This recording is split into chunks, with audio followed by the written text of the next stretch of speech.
25వ తేదీ ఫిబ్రవరి నెల 2025వ సంవత్సరం. ఈ రోజు దేవుని వాగ్దానము. యెషయా గ్రంథము 43వ అధ్యాయము 5వ వచనము. భయపడకుము, నేను నీకు తోడై ఉన్నాను.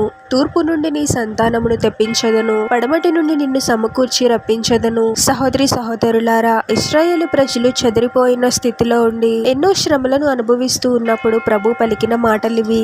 భయపడవద్దు, నేను నీకు తోడుగా ఉంటాను అని. మనం కూడా మన శ్రమలను ఇబ్బందులను బట్టి భయపడుతూ ఉంటాం కదా. ప్రభు మనల్ని విడిచిపెట్టేశాడేమో, ఈ శ్రమ నుండి నేను ఇంకా బయటపడలేనేమో అని బాధపడుతూ ఉంటాము. ప్రభువు మనకు పరలోకపు తండ్రి అయి ఉన్నాడు. బిడ్డ తప్పు చేసినప్పుడు తండ్రి ఎలా అయితే శిక్షిస్తాడో, మనం తప్పు చేసినప్పుడు ప్రభు మనల్ని కొంతకాలం శిక్షించినప్పటికీ మరలా గొప్ప వాత్సల్యంతో మనల్ని సమకూర్చుతాడు. కొన్నిసార్లు మన శ్రమలకు కారణం మన పాపమే అయి ఉండొచ్చు. ప్రభువునకు విరుద్ధంగా మనం చేసిన తిరుగుబాటే అయి ఉండొచ్చు. మనం చేసిన తిరుగుబాటును బట్టి ప్రభు మనల్ని కొంతకాలం శిక్షించినప్పటికీ ప్రభువు మనల్ని విడిచిపెట్టడు. కొంతకాలం అయిన తరువాత ప్రభువే మనల్ని గొప్పగా ఆదరిస్తాడు. మన జీవితాలలో కూడా మేలులను జరిగిస్తాడు. ప్రభు పట్ల మనం చేసిన తిరుగుబాటును బట్టి ప్రభు సన్నిధిలో పశ్చాత్తాపపడి ప్రభువుని క్షమించమని అడగాలి. మరలా ప్రభు యొక్క కృప కోసము ప్రార్థించాలి. మనల్ని అత్యధికముగా ప్రేమించే మన ప్రభువు మనల్ని క్షమించి మనకు విడుదలను అనుగ్రహిస్తాడు. మరలా మన హృదయాలను సంతోషంతో నింపుతాడు. ప్రార్థన.